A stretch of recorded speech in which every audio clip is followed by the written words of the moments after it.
Today, I will introduce you the 9-year compulsory education system in China.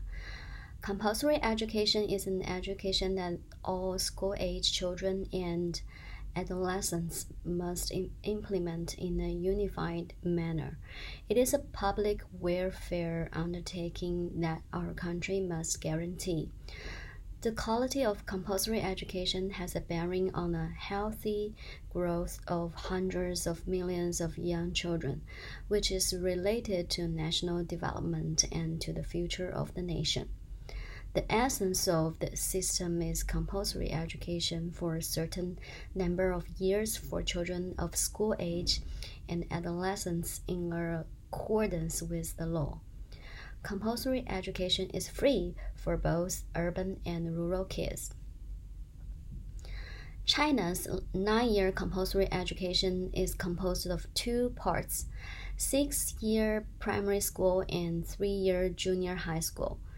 Children enter primary school at the age of 7.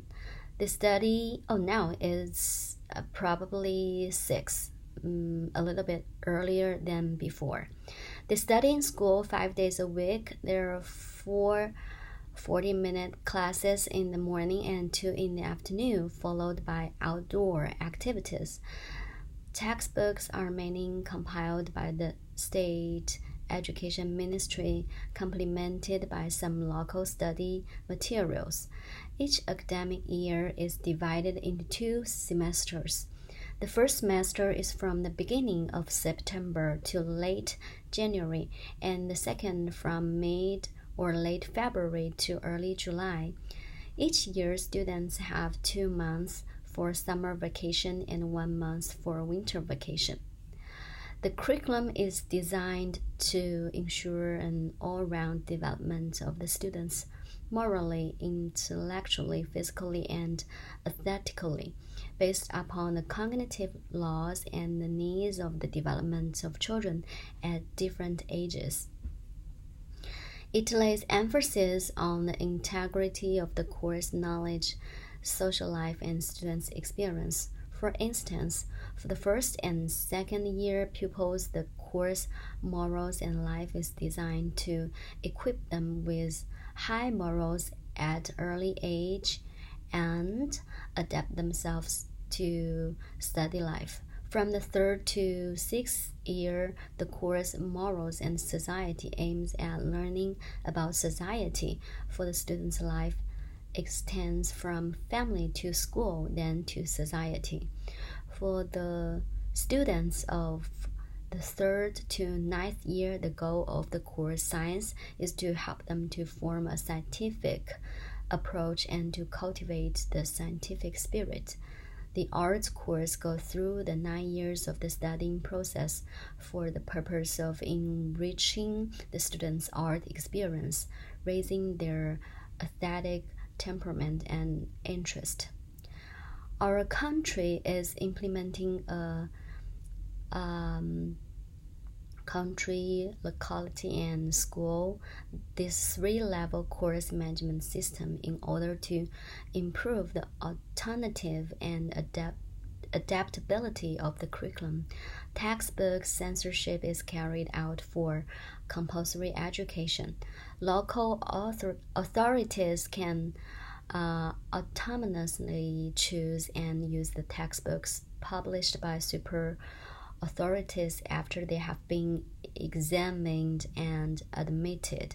To improve the quality of the compulsory education, the Education Bureau strictly sticks to the system of teacher qualifications. The teachers are recruited by means of a provincial qualification test on the basis of the national standards. Okay, now let's talk about this from the historical and current perspective.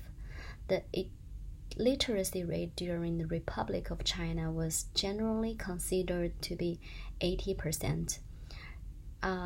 Chairman Mao in 1945 stated in the report, The United Government, it is an important task for the new China to eliminate illiterate people from 80% of the population.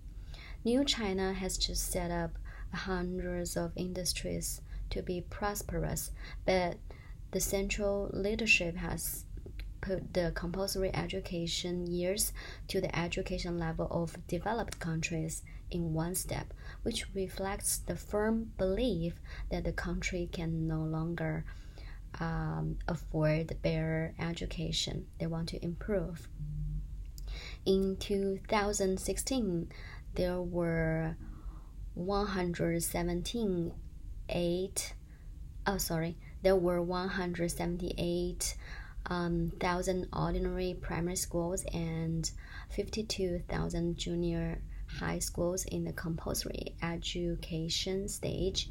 There were 9,133,000 primary school students and 43,294 million junior high school students.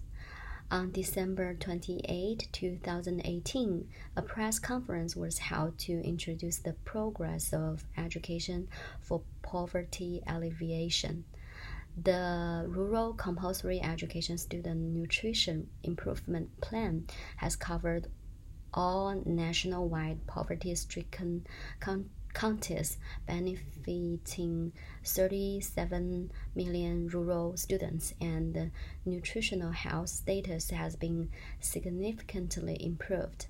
In April 2019, the General Office of the Ministry of Education issued the several provisions on the prohibition of the implementation of compulsory education to effectively protect the implementation of the national compulsory education system and correct violations of laws and regulations that seriously affect the growth and development of school-age children and adolescents. As for the strengths and weakness, in my opinion, this law guarantees all the children go to school at the age of 6 to 7, which greatly ensures the equality of education. No matter where the children come from, no matter whether the family is rich or poor, no matter what level the student is, all the students should be treated equally in the school and classes. Teachers should respect students' individual differences, teach students in accordance with their aptitude, and promote their full development. If there are students drop out of the school, teachers should solve the problem and report it to their supervisor. However, the compulsory education is hard to improve since it covers a large number of schools and students. It will need a lot of investment to advance the quality because the lack of the investment, the teachers in this system have less chance to get trained and sometimes cannot meet the needs of their students' learning. Don't even mention they could prepare their students for their future. As time develops so rapidly, the requirements and needs of families varies. Some of them desperately seek for better education opportunities for their children. Those are the information I shared with all of you. Thank you. Looking forward to further discussion with all of you. Thank you.